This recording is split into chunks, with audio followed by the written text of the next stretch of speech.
1718. A lone pirate stumbles through the burning streets of Nassau, his blood mixing with the rum in the gutters. The British warships on the horizon aren't here for treasure. They're here to erase an idea. Because for 5 years, these outlaws did the unthinkable. They built a democracy, elected captains, shared loot equally, even gave disability pay. And for that, the empire would burn their republic to the ground. Put your hands up for stories untold, echoes of glory and hearts so bold. We dig deeper where the truth will glow, forgotten history, let the rhythm flow.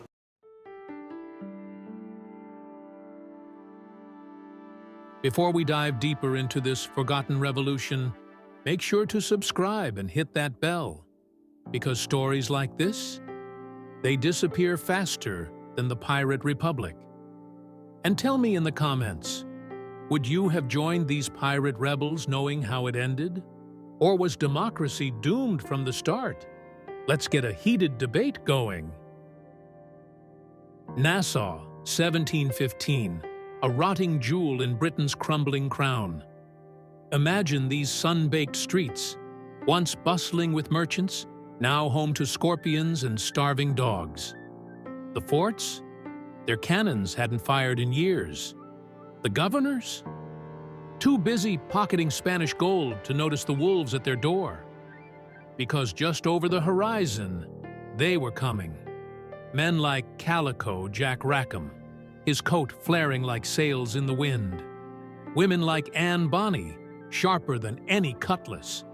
Former slaves, naval deserters, outcasts of every nation, all drawn to Nassau's siren call of freedom and fortune. And the treasure? Oh, it was practically begging to be taken. Spanish galleons loaded with Aztec gold routinely wrecked on these reefs. The locals would whisper, "Follow the map to the Crimson Cove," where the seafloor glittered with centuries of stolen wealth. Within months, Nassau transformed. Taverns overflowed with a dozen languages. Ships flew the Jolly Roger like a royal standard. This wasn't just a pirate haven anymore. This was the dawn of something revolutionary. Then came the night that changed everything. September 1716. A battered sloop glides into Nassau Harbor, its decks crammed with liberated rum and grinning outlaws. At its helm, the flamboyant rogue who'd become the Republic's unlikely founding father, John Calico Jack Rackham. What happened next wasn't just a raid, it was a revolution. Jack didn't sneak in. He threw open the tavern doors and declared, "Drinks on the crown." Within hours, the port exploded into the most infamous party the Caribbean had ever seen. Former slaves toasted with ex-Navy men. Runaway indentured servants gambled alongside maroon warriors. And for the first time, no Jolly Roger flew higher than another.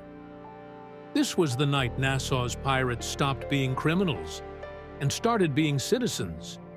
Because when the rum ran dry at dawn, they weren't just hungover. They were hungry for something new, a way to keep this brotherhood alive. As the hangovers faded, reality set in. 1,000 armed outlaws with no rules? That wasn't freedom. That was a powder keg. So beneath the swaying palms, the most dangerous men on earth did something extraordinary. They voted. Not with ballots, but with cutlasses pointed at the sand. One by one, crews drafted articles of agreement, brutal contracts that promised two radical ideas: equality and order. Captains would be elected. Loot divided by rank, not birthright. Even injuries had price tags. 600 pieces of 8 for a lost eye, 400 for a missing limb. And the penalty for breaking these rules? The same as breaking any ship's discipline, marooning, flogging, or a short walk off a long plank. On the decks of pirate ships, authority wasn't given.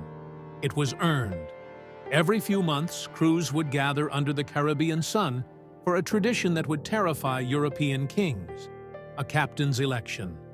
Not with whispered conspiracies in palace halls, but with cutlasses raised in broad daylight. The rules were simple. Any crewman could nominate a candidate, even himself. The winner needed a majority of blades in the air.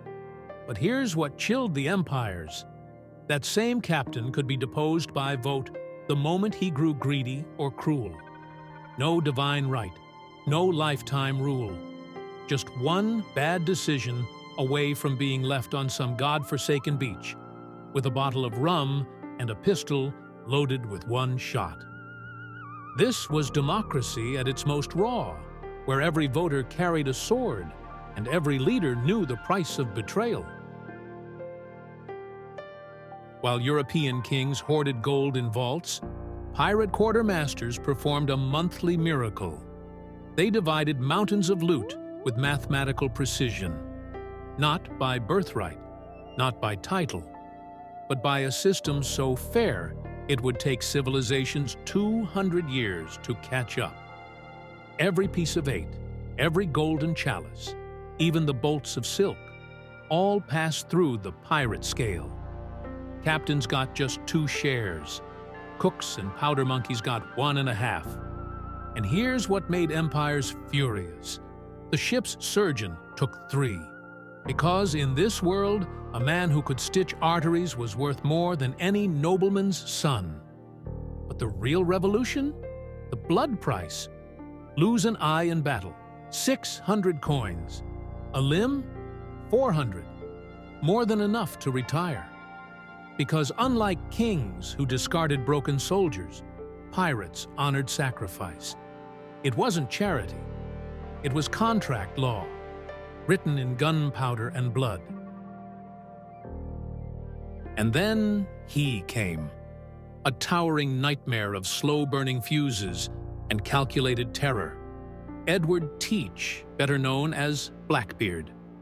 But beneath the smoke and theatrics hid the pirate republic's most unexpected ruler, an uncompromising enforcer of racial equality. While the civilized world enslaved millions, Blackbeard's ships flew under one unbreakable law: no prejudice among brethren.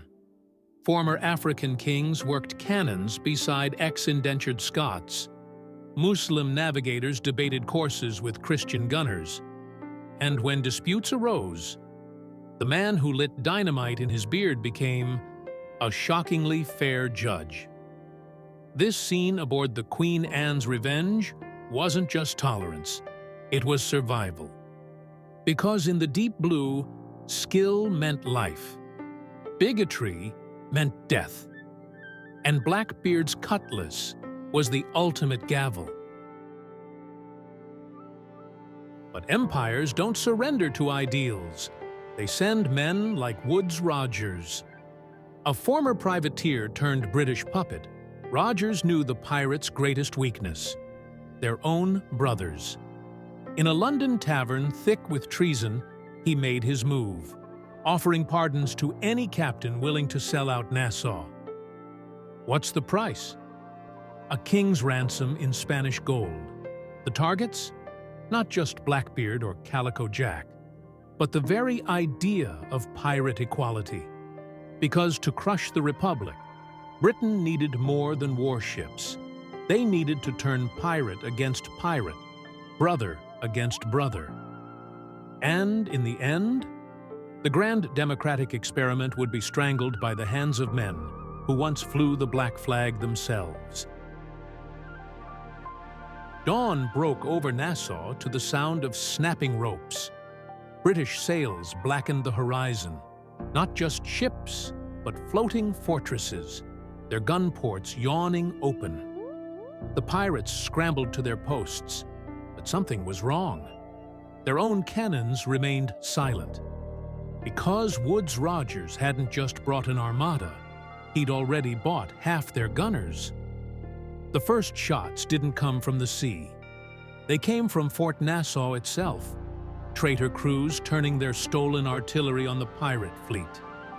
Jolly Rogers caught fire mid-hoist. The harbor became a death trap of burning masts and betrayal. And through the smoke, one truth became clear. Democracy dies when gold speaks louder than brotherhood.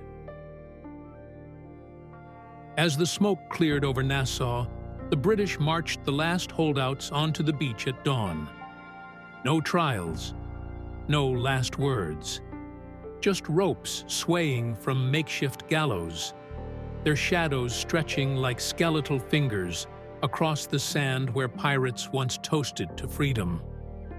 Some went laughing, spitting curses at the redcoats.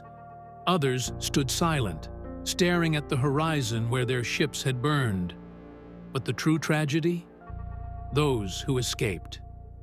The survivors who vanished into the Caribbean's thousand coves, carrying with them the shattered dream of something that might have changed the world. Because empires don't just kill rebels, they erase them. By sunset, the gallows were dismantled, the bodies dumped in unmarked graves. And the British did what they do best. They rewrote history. Today, Nassau's beaches host tourists, not revolutionaries. The gallows have been replaced with resorts. But if you listen closely, the wind still carries echoes of cutlasses clashing in agreement, of laughter from a tavern that served everyone, of the one question that terrified empires: who elected you? The Pirate Republic lasted barely 5 years. But in that time, they proved something radical. That even society's outcasts could build something fairer than kings and parliaments. That a broken world could be remade, if only for a season. So, tell me in the comments, would you have sailed under the black flag? Could you have fought for a democracy of thieves and killers? Or was this doomed from the start? Smash that like button if you believe forgotten stories like this deserve resurrection. And subscribe, because history isn't just written by the winners, it's rewritten by the curious.